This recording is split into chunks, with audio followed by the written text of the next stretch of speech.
What do you know about the origin and roots of the Igbos from Israel? Answer. I must begin with the history of the other tripod nationalities that makes up Nigeria. First, the history of the Yorubas could be traced to the great king Oduduwa.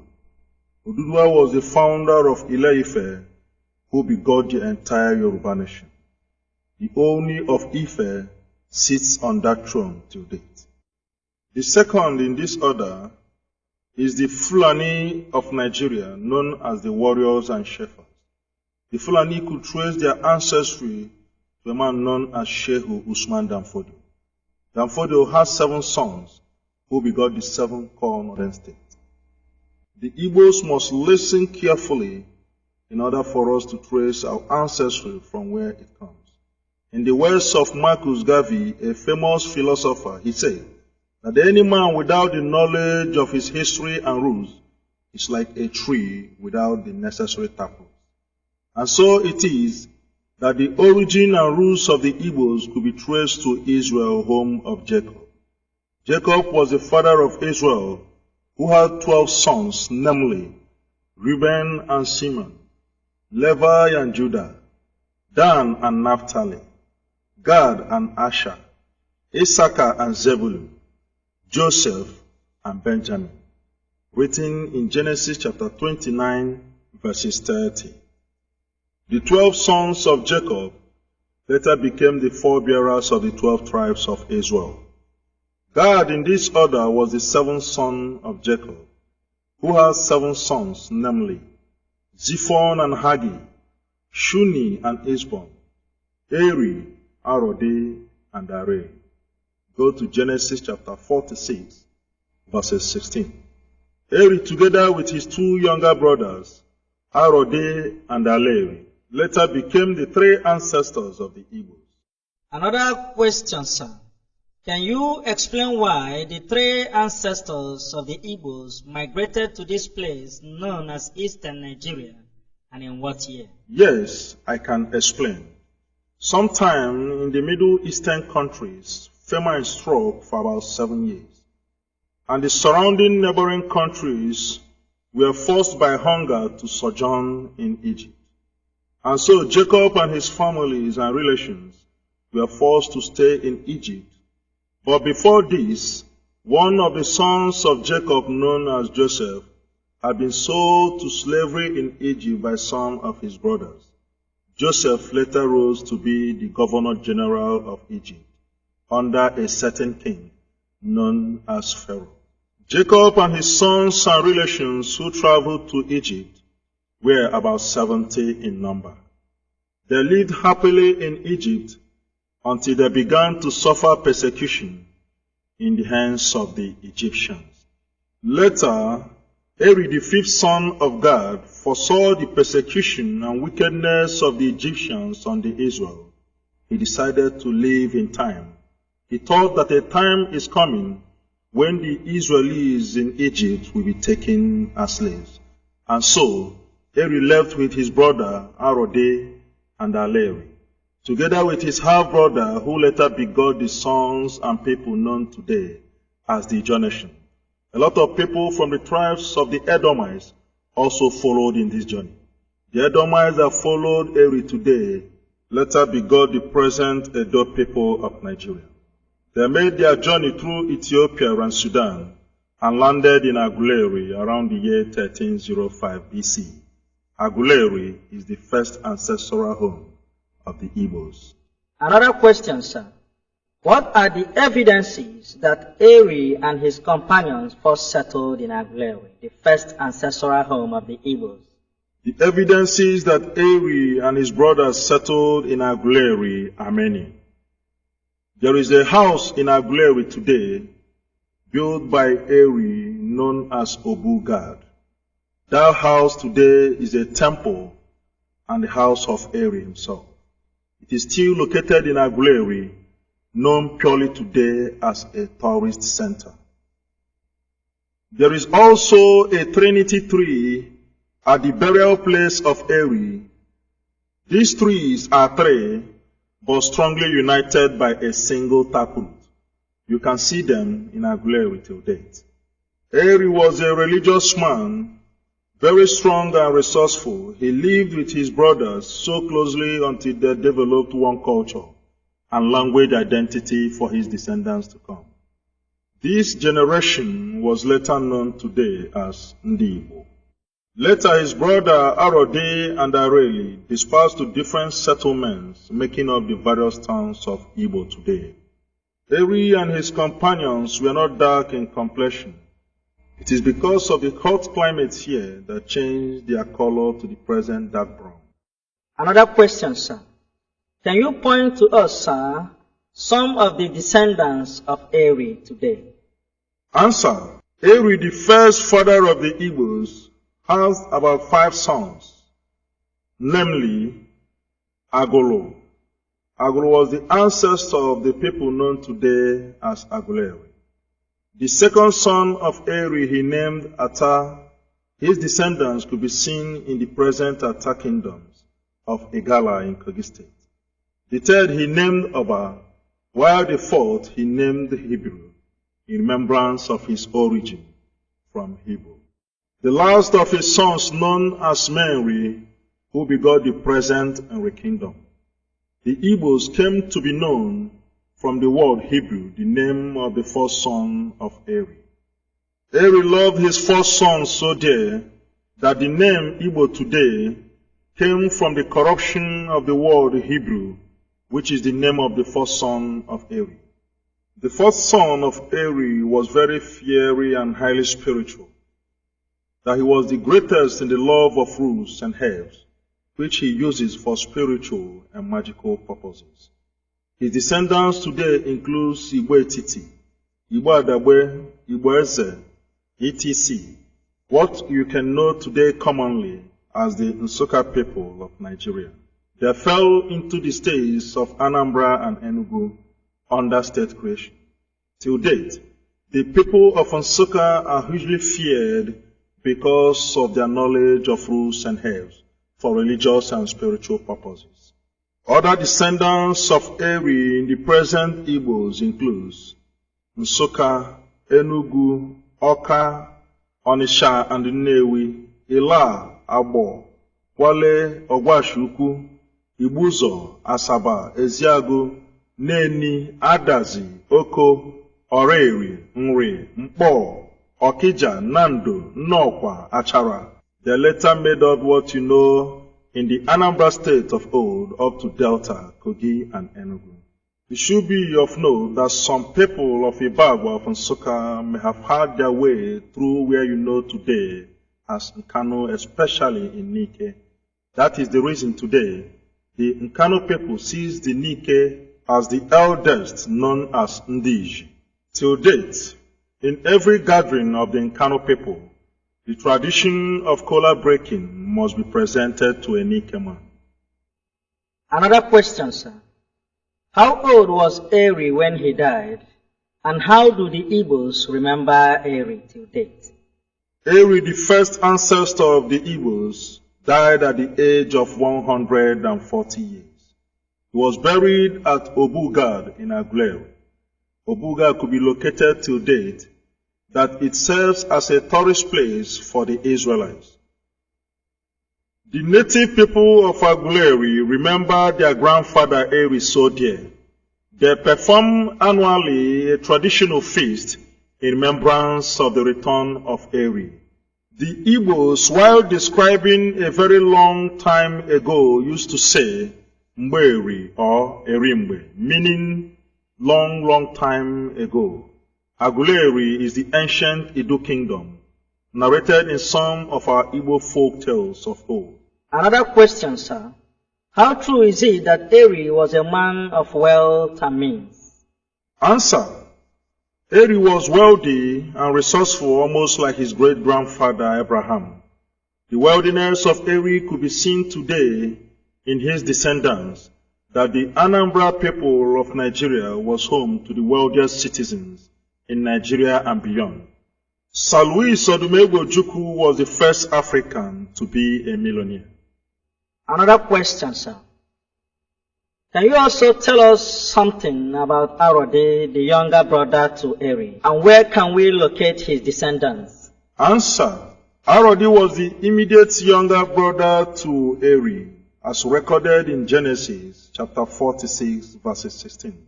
Having lived together with his brothers, later dispersed to begot the present Arochukwu kingdom.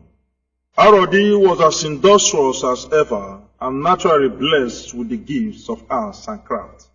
This could be shown in some of his descendants, the Abangwa people of Aba, that they were the first industrialized developed part of Nigeria and known till date as the Japan of Nigeria. The Arochukwu was famous for commerce and trading and wholly linked to the slave trade.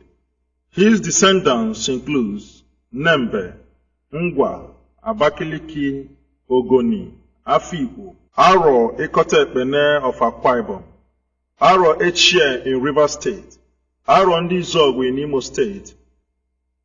The people of Arochukwu could be seen virtually beyond Nigeria due largely to slave trade. They had their people around America and Europe, most especially places like Cuba, where you have the Ogologal or annual festival of Cuba. Another question, sir. What can you tell us about the last son of God known as Areli? Answer. Areli was the last son of God and one of the ancestors of the Igbos. Go to Genesis chapter 46, verses 16. He was known to be the wisest of all. He was a man of natural wisdom and preservation. The native tongue of his descendants is today accepted academically as the central Igbo language. The descendants of Areli includes Oweri, Umuahia, Diobu, what you know as Porakot, Okigwe, Olu, Nkwere, Mbano, Elele, Mbaise, etc. They fall within the states of Imo and Porakot. The wisdom of Areli was demonstrated and seen in one of his descendants known as Olaudah Ekwano, who was a victim of slave trade to Britain. He was the first slave in history ever to buy his freedom with his money at the age of his early 20s. Olaudah Ekwano hails from Ekwano in the present Umuahia. He was the founder of the first British black political movement. He fought for the liberation of the slaves everywhere around Europe, that he liberated the slaves in Britain and settled them in the present Sierra Leone. He gave them a capital known as Freetown. His other name could be known as Gustavus Vassa. Another question, sir. Who was the first man in history ever to write in his book that the Igbos were descendants of Israel? Answer. The first man in history ever to write that the Igbos are descendants of Israel, his name is known as Olaudah Ekwano, otherwise known as Gustavus Vassa. He was a slave in Britain who later liberated other slaves and settled them in Sierra Leone. He founded the capital known as Freetown. Olaudah wrote about his slave experiences in his book and autobiography known as The Interesting Narratives of Olaudah Ekwano, written around 1789. He traced his origin to Ekwano somewhere in Africa. The said Ekwano is located in Umuahia till date. He was the first man in history ever to write in his first chapter of his book since the 17th century that the Igbos are descendants of Israel. Gustavus Vassa, otherwise known as Olaudah Ekwano, was sold at the age of 11 years. And he was the first slave in Britain ever to buy his freedom with his money at a cost of 40 pounds. Another question. What form of leadership system do the Igbos practice in the olden days? Answer. Just like the Israel of old, they were ruled by elders and priests. They have no king in the olden days until God appointed Saul, who was the first king over Israel prior to David. And so it is that in the olden days, the Igbos were ruled by elders and priests and council of the people. Today one can observe that since the settlement of the first Igbo ancestors, the Igbos were ruled not by kings, but by titled men and elders and the priests of various oracles. Remember, the oracle in the olden days is a means the Igbos used to pray and consult the Almighty God, known as Chukwu Obiama. This could be observed in things fall apart. The Israelites too, in this vein, were also formerly ruled by elders and the prophets. Look at the case of Moses, who led Israel to the promised land, until God gave them a man known as Saul, who ruled over Israel prior to David. In this way, the Igbos were ruled by eminent kings known as Eze. For example, Eze A.E. Chukwuemeka Eri, the man who rules over Aguleri till date. Eze Obidiegwu Onyaso, the man who rules over Nri. Obi of Onisha, Ata of Igala, Jajar of Opobo, Eze Oyamaneke of Udi, Eze Wiboko of Afikpo, Chief Joseph Wobodo, who ruled over the towns of Akugo and their younger brother community, Abani, located in Nkanu today. It should be noted here that Ezoyamaneke of Udi was the famous absolute king who ruled over Wawa kingdoms up to Afikpo and Abakaliki. He founded the Wawa capital, otherwise known as Enugu, and the mines in Udi was named after him. One of his sons, known as Justice Dadi Charles Oyama, later became the first Nigerian to be appointed a judge in the International Court of Justice, Netherlands. The next question. What little knowledge can you dish out to us about King Jaja of Opobo? Answer. King Jaja of Opobo was a slave boy from Ndi-Igbo in the present Imo State. He was sold to slavery at the age of 12 years, around the year 1821. He died in 1891. He was the founder of Opobo Kingdom and the first African to export palm oil to Liverpool, England.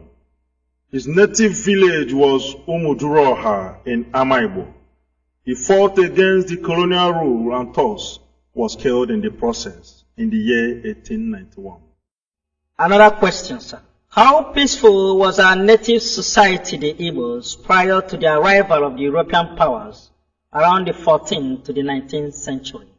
And how were we affected adversely by the slave trade? Answer. The Igbos existed peacefully until the coming of the Europeans around the 16th to the 19th century. The Europeans changed the course of everything, ranging from politics to slavery to a new religion.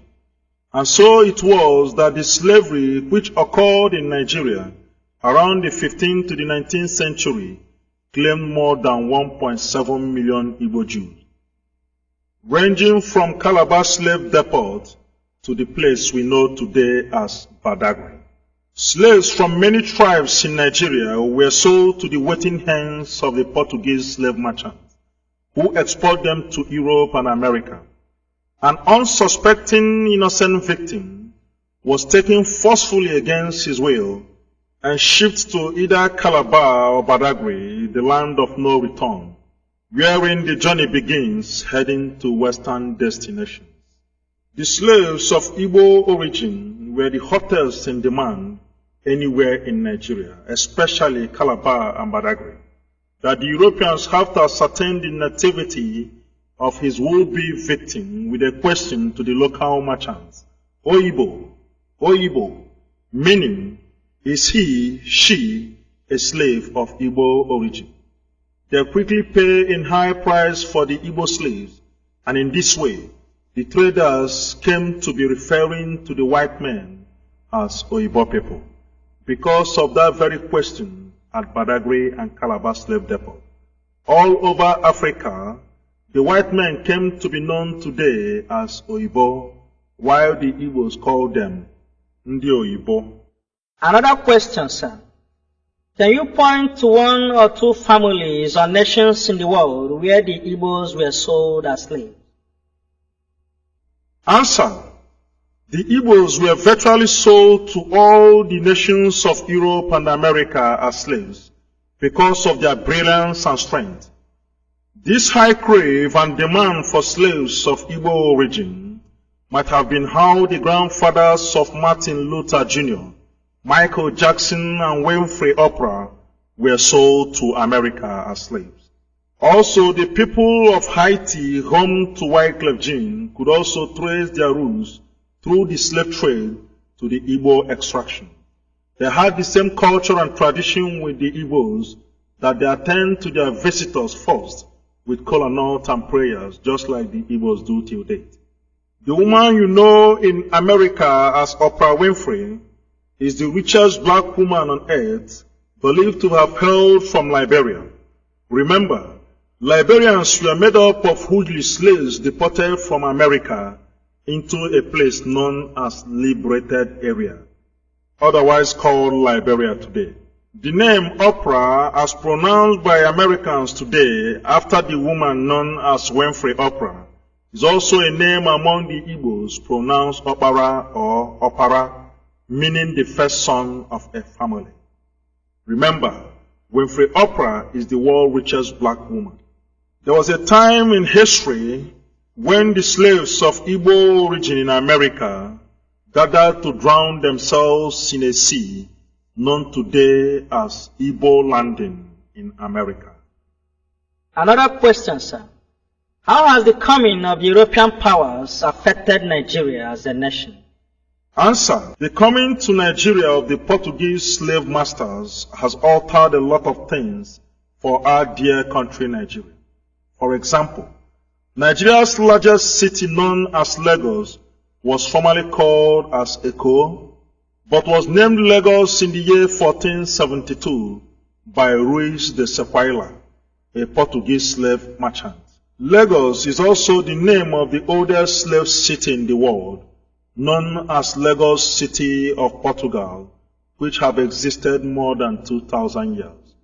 Our own Lagos was adopted by the British colonial government in the year 1914 as our capital city, marking the amalgamation of Nigeria.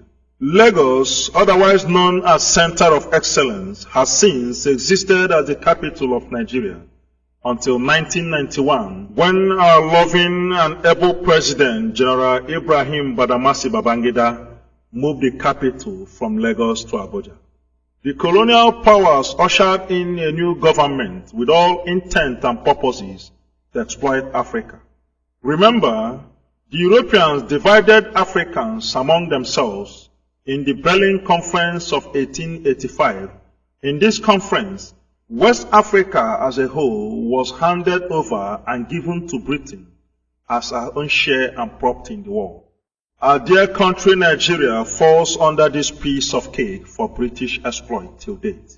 This attitude gave birth to what you know as colonialization. Another question. Who was the lady that gave the name Nigeria, and what did she have in mind when she pronounced Nigeria to his boyfriend, Lord Lugard? Answer. The name Nigeria was believed to have been named to her by the girlfriend of Lord Lugard, known as Flora Shaw.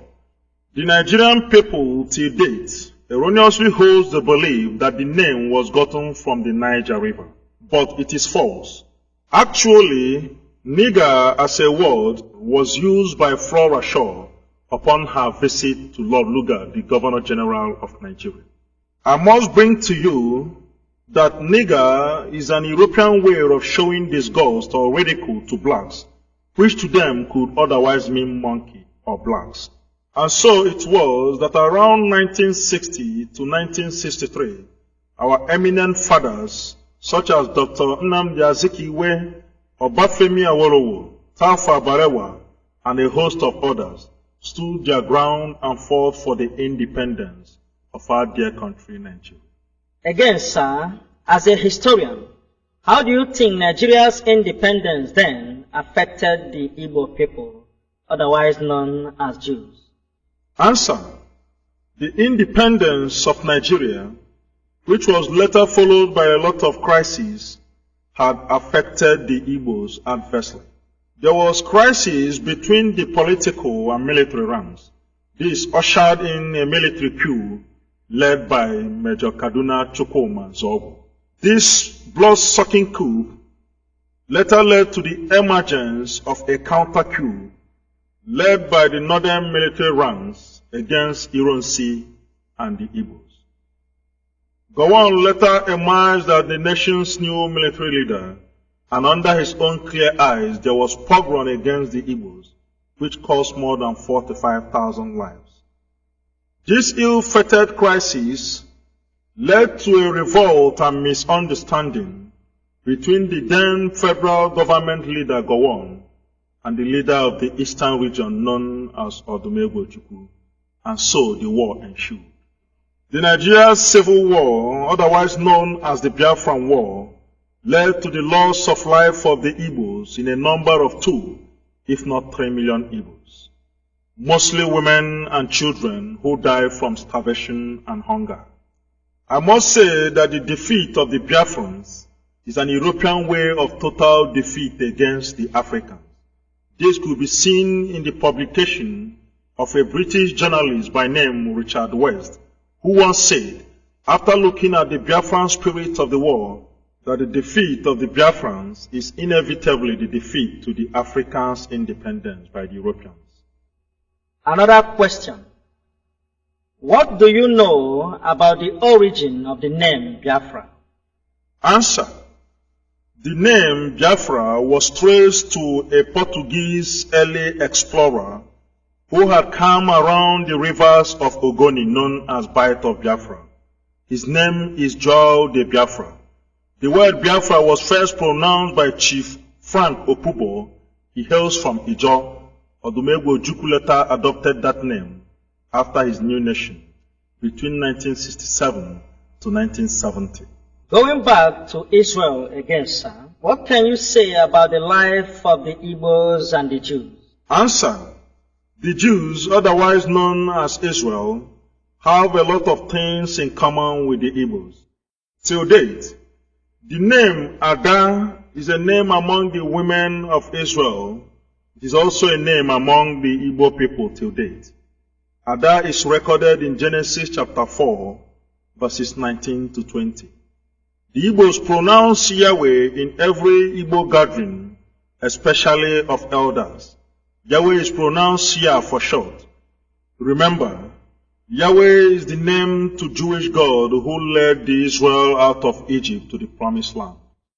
Other examples, if I may say, is the discovery of the star symbol of David by archaeologists in the town of Ibuku. Of course, you know that the star symbol represents Israel. That discovery in Ibuku was later used by the government of Britain upon our penny coins used in 1952. You can also see the royal star symbol of David embedded in every object owned by the Israel, such as the Mercedes-Benz car, which was originally manufactured in Western Germany. Till date, the symbol of the star symbol of David is enclosed in every face of the Mercedes. The Igbos and the Jews have the same culture of carrying home their dead ones, recorded in Genesis chapter 49, verses 29 to 50, even in our Exodus chapter 13. For a careful look about the understanding of the nation of Israel to the Igbos could be seen in one of the publications of a leading newspaper in Israel called Haaretz Magazine, when on 12th October 2005, it declared that the Igbos are Israel through God. An Israeli ambassador to Nigeria has confirmed this. His name, known as Noah Kaz, he said that I am sure the Igbos are descendants of Jews. This report could be seen in our Daily Sun newspaper of March 28, 2004. The early missionaries are aware that the Igbos are descendants of Israel, but they were under strict warning to keep the secret by their leaders from Europe, for fear of losing the Igbos to Judaism, the religion of their forefathers Israel. The second to the last question, sir. As an oracle of history, sir, can you remember the native currency used by the ancient Igbos of old for commerce and trade? And what history can you attach to it? Yes, I can remember.